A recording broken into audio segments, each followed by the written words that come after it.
CPI നേതാക്കന്മാരുടെ ഈ കോപം കാണുമ്പോൾ എനിക്കൊരു ഒരു ഒരു സിനിമ ഡയലോഗാണ് ഓർമ്മ വരുന്നത്. എന്തിനോ വേണ്ടി തിളയ്ക്കുന്ന സാമ്പാർ. വിദ്യാഭ്യാസ വകുപ്പ് മന്ത്രി വി ശിവൻകുട്ടി അദ്ദേഹത്തിന് കോമൺ സെൻസ് ഉണ്ടെന്ന് തെളിയിച്ചു. ചരിത്രം വളച്ചു പിടിച്ചുകൊണ്ടാണല്ലോ കുറച്ചു കാലമായി നമ്മുടെ രാജ്യത്ത് ഇടതുപക്ഷവും വലതുപക്ഷവും ഒക്കെ ഉപജീവന മാർഗം കണ്ടെത്തിക്കൊണ്ടിരുന്നത്. അങ്ങ് കേരളത്തിലെ വിദ്യാഭ്യാസ മന്ത്രിയല്ലേ, ഇത്തരം കടന്ന ഒരു സ്റ്റേറ്റ്മെൻറ്റ് അതിച്ചിരി കടന്ന കൈയായിപ്പോയി. എന്തും ചെയ്യുന്ന, പ്രവചിക്കാൻ കഴിയാത്ത സ്വഭാവവിശേഷമുള്ള, മനസ്സിൻ്റെ സമതല തെറ്റിയ ഒരാളാണ്. എന്താ ചെയ്യുന്നത്, എന്താ പറയുന്നത്, ആർക്കും ഒരു പ്രവചനവും നടക്കാൻ പറ്റുകയില്ല. അത് മനോരമയിൽ ആ ഒരു സ്റ്റേറ്റ്മെൻറ്റ് കണ്ടില്ല, മാതൃഭൂമിയിലും കണ്ടില്ല. പക്ഷേ ഇംഗ്ലീഷ് ദേശാഭിമാനി എന്നറിയപ്പെടുന്ന ദ ഹിന്ദു പത്രത്തിലാണ് ഞാൻ കണ്ടത്.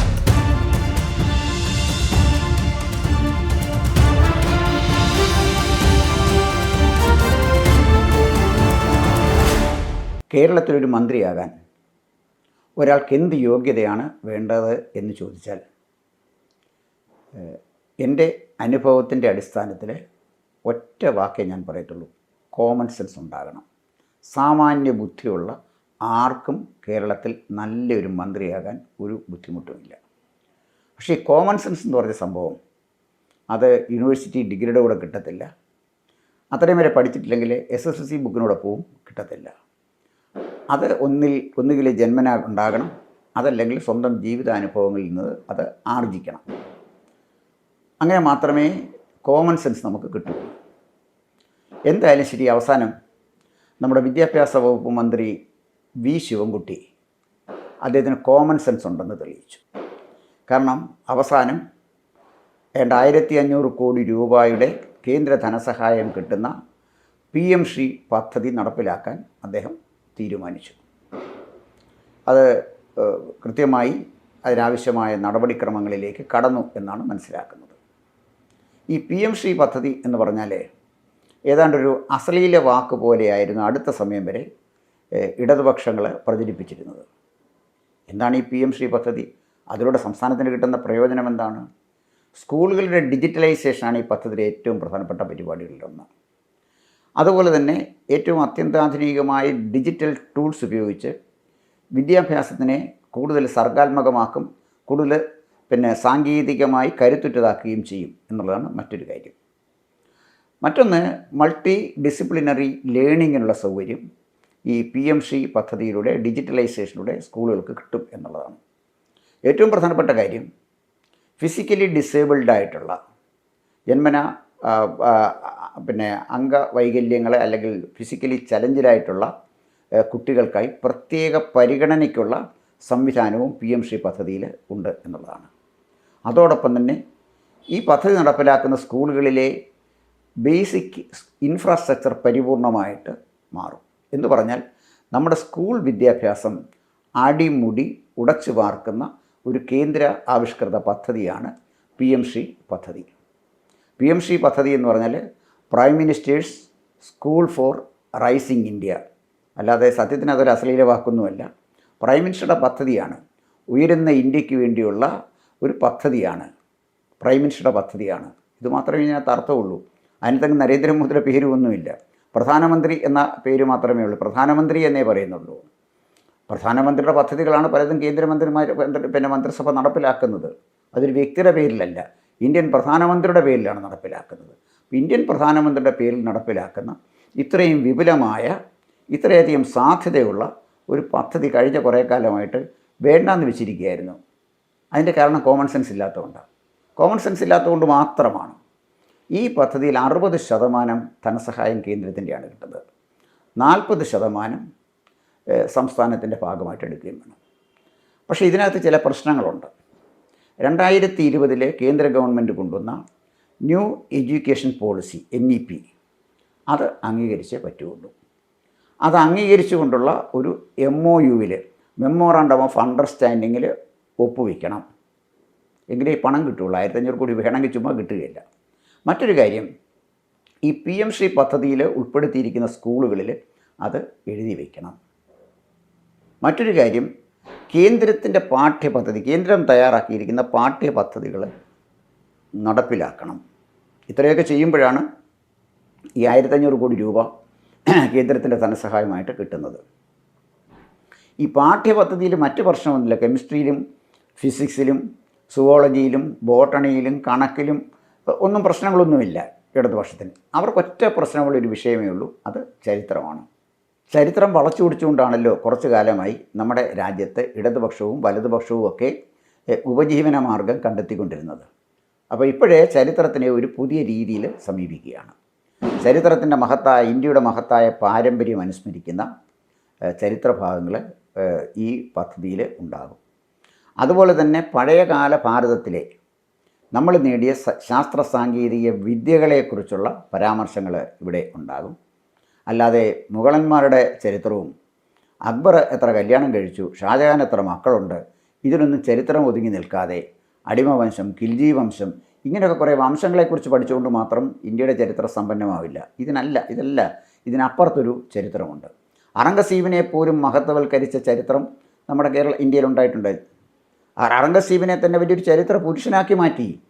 യഥാർത്ഥത്തിൽ ഷാജഹാൻ്റെ മൂത്ത മകൻ ദാറാ ഷിക്കോ, അദ്ദേഹം വലിയൊരു സംസ്കൃത പണ്ഡിതനായിരുന്നു, ഉറുദു പണ്ഡിതനായിരുന്നു. ഉപനിഷത്തുകൾ ഉറുദുവിലേക്ക് പരിഭാഷപ്പെടുത്തി അത്രമാത്രം മഹത്തായ വലിയൊരു പണ്ഡിതനായിരുന്നു ദാറാ ഷിക്കോ.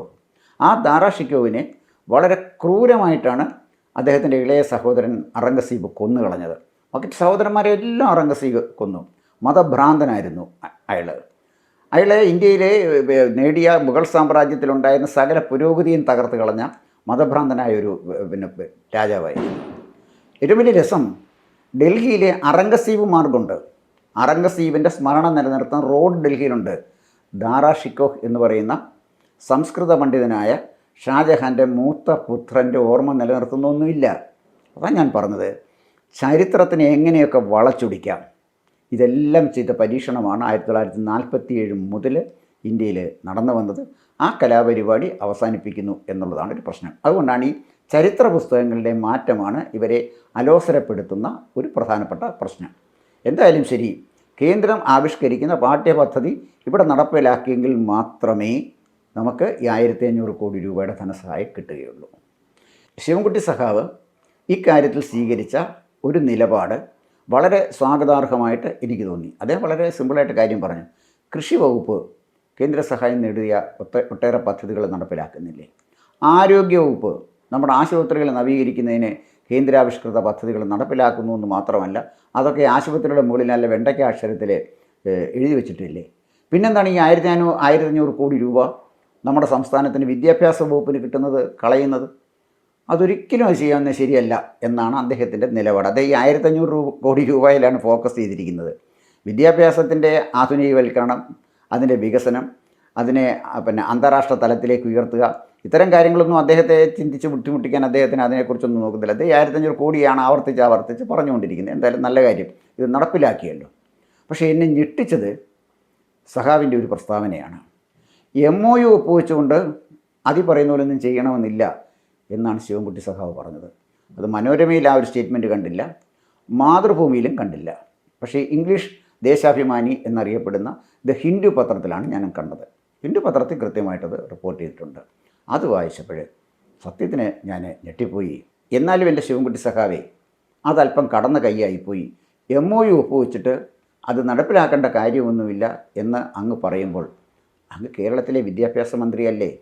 സമ്പൂർണ്ണ സാക്ഷരത കൈവരിച്ചൊരു സംസ്ഥാനമല്ലേ കേരളം? അങ്ങ് ഇങ്ങനെയൊക്കെ കയറി പറയാമോ? എന്തായാലും ശരി, അത് നടപ്പിലാക്കാൻ തീരുമാനിച്ചതിൽ വളരെ വളരെ സന്തോഷം. ഇനി നടപ്പിലാക്കാത്ത പല സംസ്ഥാനമുണ്ട്.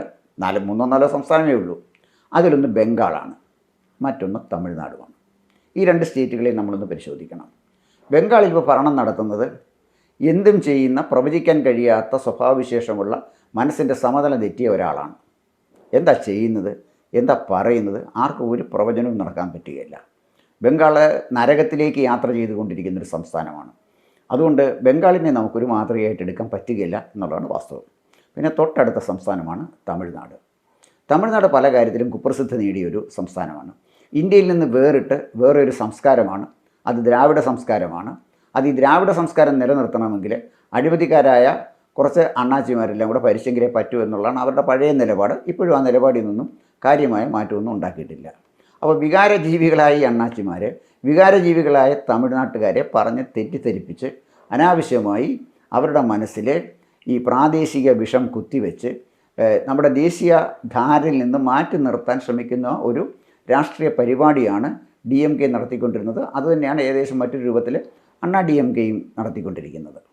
അപ്പോൾ എന്തായാലും ശരി, തമിഴ്നാട് ഇത് നടപ്പിലാക്കുന്നില്ല എന്ന് പറയുമ്പോൾ നമുക്ക് മനസ്സിലാക്കാം, തമിഴ്നാട് സമ്പന്നമായൊരു സ്റ്റേറ്റാണ്. കേന്ദ്രത്തിൻ്റെ പണമില്ലെങ്കിലും അവർക്ക് ഇക്കാര്യങ്ങളൊക്കെ ആയിട്ട് മുന്നോട്ട് പോകാൻ പറ്റും. പക്ഷേ കേരളത്തിൻ്റെ സ്ഥിതി അതാണോ? അരിമണി ഒന്ന് കുറിക്കാനില്ല, തരിവളയിട്ട് കിലുക്കാൻ മോഹം എന്ന് പറഞ്ഞ സ്ഥിതിയിലല്ലേ നമ്മുടെ കേരളത്തിൻ്റെ സ്ഥിതി. നമ്മുടെ നാടൻ ഭാഷയിൽ പറഞ്ഞാൽ മുടിഞ്ഞു മുണ്ടക്കോല് വെച്ച ഒരു സംസ്ഥാനത്ത് 1500 രൂപ 1500 കോടി രൂപ വിദ്യാഭ്യാസത്തിനായിട്ട് തരുമ്പോൾ അത് വേണ്ട എന്ന് വെക്കുന്നത് ബുദ്ധിയല്ല എന്ന് ശിവൻകുട്ടി സഖാവിന് ബോധ്യമായി എന്നുള്ളത് തന്നെ വളരെ സ്വാഗതാർഹമായ ഒരു മാറ്റമാണ്. പക്ഷേ അതുകൊണ്ട് നടപ്പിലാക്കുന്ന കാര്യത്തിൽ എല്ലാവരും സമ്മതിച്ചു എന്ന് നമുക്ക് പറയാൻ പറ്റില്ല. എതിർപ്പുമായിട്ട് ചിലർ ഇറങ്ങിത്തിരിച്ചിട്ടുണ്ട്. അതിൽ പതിവ് പോലെ എതിർപ്പുമായിട്ട് വന്നിരിക്കുന്നത് CPI ആണ്. നമ്മുടെ രാജ്യത്ത് എന്ത് നല്ല കാര്യം നടന്നാലും അതിനെ പണ്ട് എതിർത്ത പാരമ്പര്യമാണ് CPIക്കുള്ളത്. CPI പതിവ് പോലെ എതിർപ്പുമായിട്ട് വന്നു. ഇന്ന് പത്രത്തിൽ വായിച്ചൊരു വാർത്ത, AKASTU അങ്ങനൊരു സംഘടന ഇത് നടപ്പിലാക്കാൻ പറ്റില്ല എന്ന് പറഞ്ഞ് വാണിംഗ് കൊടുത്തുകൊണ്ട് വിദ്യാഭ്യാസ മന്ത്രിക്ക് കത്തെഴുതിയെന്ന്. സത്യമായും ഈ AKASTU എന്ന് പറയുന്നൊരു സംഘടനയെക്കുറിച്ച് ഞാൻ കേട്ടിട്ടില്ല, എനിക്കറിയത്തുമില്ല ഇങ്ങനൊരു സംഘടന ഉണ്ടോ എന്നുള്ള കാര്യം. എന്തായാലും ഇത്രയും അക്ഷരം, ഈ ഇംഗ്ലീഷ് അക്ഷരമാലയിൽ ഇത്രയും അക്ഷരം ഉണ്ടല്ലോ ആ സംഘടനയുടെ പേരിൽ, അത്രയും ആളുകൾ ഈ സംഘടനയിലുണ്ടെങ്കിൽ തീർച്ചയായിട്ടും അത് നല്ല കാര്യം തന്നെയാണ്. അവരാണ് വിദ്യാഭ്യാസ മന്ത്രിക്ക് കത്തെഴുതിയിരിക്കുന്നത്. ഇനി രണ്ടാമത് ഇതിനെതിരെ പ്രതികരിച്ചത് നമ്മുടെ മന്ത്രി K. രാജനാണ്. അദ്ദേഹം ഇത് പൊതുസമൂഹത്തിനായിട്ട് വിട്ടുകൊടുത്തു. ഈ രാഷ്ട്രത്തിനൊക്കെ അണക്കെട്ടൊക്കെ സമർപ്പിക്കുന്നത് പോലെ അദ്ദേഹം ഇത് പൊതുസമൂഹത്തിനായിട്ട് സമർപ്പിച്ചു.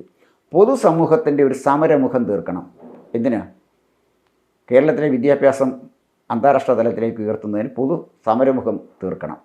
ഇവിടെ ഡിജിറ്റലൈസേഷൻ നടത്തുന്നതിന്, അതല്ലെങ്കിൽ ഫിസിക്കലി ചലഞ്ചിലുള്ള കുട്ടികൾക്ക് പ്രത്യേക പരിരക്ഷയോടൊരു വിദ്യാഭ്യാസ പരിപാടി നടത്തുന്നതിന്, സ്കൂളിൻ്റെ ഇൻഫ്രാസ്ട്രക്ചർ ഡെവലപ്പ് ചെയ്യുന്നതിനൊക്കെ പൊതു സമരമുഖം തുറക്കണം എന്നുള്ളതാണ് രാജൻ മന്ത്രിയുടെ അഭിപ്രായം. പക്ഷേ പൊതുസമരമുഖം ആര് തുറക്കും? സഖാവ് തുറക്കുമോ? സഖാവിൻ്റെ പാർട്ടി തുറക്കുമോ? സഖാവിൻ്റെ പാർട്ടി തുറക്കത്തക്ക വിധത്തിൽ പൊതുസമൂഹത്തിൽ എന്ത് അംഗീകാരമാണ് അങ്ങയുടെ പാർട്ടിക്ക് കേരളത്തിൻ്റെ പൊതുസമൂഹത്തിലുള്ളത്? ആരാണ് പിന്നെ ചെയ്യുന്നത്? അങ്ങ് ആഹ്വാനം ചെയ്താൽ മതിയോ? നടപ്പിലാക്കാനുള്ള ആൾ വേണ്ടേ? അതാണ് രാജൻ സഖാവിൻ്റെ സ്റ്റേറ്റ്മെൻറ്റ്.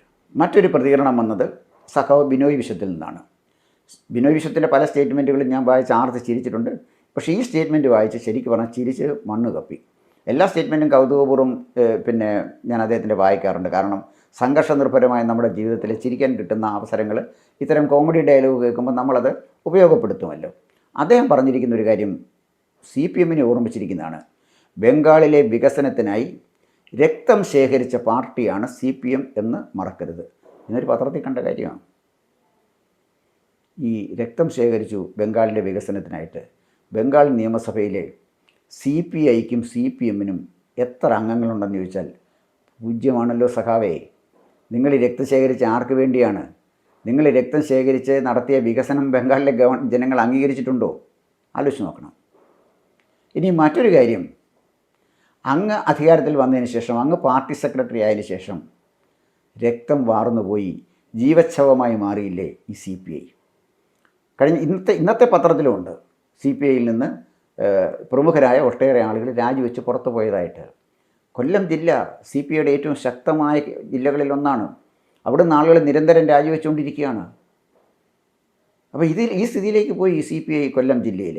2026 തെരഞ്ഞെടുപ്പിൽ ഈ പോക്ക് പോയാൽ CPIയുടെ ഒരൊറ്റ MLA കൊല്ലം ജില്ലയിൽ നിന്ന് ഉണ്ടാകാനുള്ള സാധ്യത വളരെ വിരളമാണ്. ഈ പാർട്ടിയുടെ, കമ്മ്യൂണിസ്റ്റ് പാർട്ടി ഓഫ് ഇന്ത്യ എന്ന ഈ പാർട്ടിയുടെ രക്തം ചോർത്തിക്കളഞ്ഞ് അതിനെ ഏതാണ്ട് ജീവച്ഛവമാക്കിയതിൻ്റെ ഉത്തരവാദി അങ്ങ് മാത്രമല്ലേ സഖാവ് ബിനോയ് വിശ്വം? എന്നിട്ട് അങ്ങ് പറയുകയാണ് രക്തം ശേഖരിച്ച് ബംഗാളിലെ വികസനം നടത്ത പാർട്ടിയെക്കുറിച്ച് അങ്ങ് പറയുന്നു. അപ്പം രക്തമുണ്ടെങ്കിലല്ലേ സഖാവെ ശേഖരിക്കാൻ കഴിയൂ? CPIയുടെ ശരീരത്തിൽ ഒരു തുള്ളി രക്തമുണ്ടോ? അതുണ്ടാകാൻ അങ്ങ് അനുവദിച്ചിട്ടുണ്ടോ? അപ്പോൾ ഇതാണ് CPIയുടെ ഒരു സ്ഥിതി. അപ്പോൾ CPIയും ഇതൊക്കെയായിട്ട് ബഹളങ്ങളൊക്കെ ആയിട്ട് നിൽക്കുമ്പോഴേ നമ്മൾ ആലോചിക്കേണ്ട ഏറ്റവും പ്രധാനപ്പെട്ട ഒരു കാര്യം, ഘടകകക്ഷികൾ മൗനത്തിലാണ്. ഘടകകക്ഷികൾ ഇതിനെക്കുറിച്ച് ഒരു അക്ഷരം പറയുന്നില്ല. ഒരു ഘടകകക്ഷി ഒന്നും പറയുന്നില്ല. ആകെപ്പാടെ കോപം കൊണ്ട് തിളയ്ക്കുന്നത് CPI മാത്രമേ ഉള്ളൂ. CPI നേതാക്കന്മാരുടെ ഈ കോപം കാണുമ്പോൾ എനിക്കൊരു ഒരു ഒരു സിനിമ ഡയലോഗാണ് ഓർമ്മ വരുന്നത്. എന്തിനോ വേണ്ടി തിളയ്ക്കുന്ന സാമ്പാർ. അതാണ് ഇന്ന് CPIയുടെ അവസ്ഥ. എന്തായാലും ശരി, PM ശ്രീ പദ്ധതി കേരളത്തിൽ നടപ്പിലാക്കാൻ തീരുമാനിച്ചു. അതിൻ്റെ നടപടിക്രമങ്ങളുമൊക്കെ ആയിട്ട് ശിവൻകുട്ടി സഖാവ് മുന്നോട്ട് പോവുകയാണ്. 2026 ഈ പദ്ധതിയുമായിട്ട് മുന്നോട്ട് പോയാൽ 2 ഗുണമുണ്ടാകും. ഒന്ന്, PM ശ്രീ പദ്ധതി വരും. മറ്റൊന്ന്, ശിവൻകുട്ടി സഖാവ് പോകും. ഈ 2 മാറ്റങ്ങൾ കേരളത്തിലെ വിദ്യാഭ്യാസ രംഗത്ത് 2026 ഉണ്ടാകും എന്നുള്ളത് ഒരു ശുഭലക്ഷണമാണ്. ലാൽ സലാം സഖാക്കളെ. കൂടുതൽ വാർത്തകളും വിശേഷങ്ങളും നേരിട്ട് ലഭിക്കാൻ ജനങ്ങളിൽ നിന്ന് ജനങ്ങളിലേക്ക് ജനഭൂമി ന്യൂസ് സബ്സ്ക്രൈബ് ചെയ്യൂ. ബെൽ ബട്ടൺ അമർത്താനും മറക്കരുത്.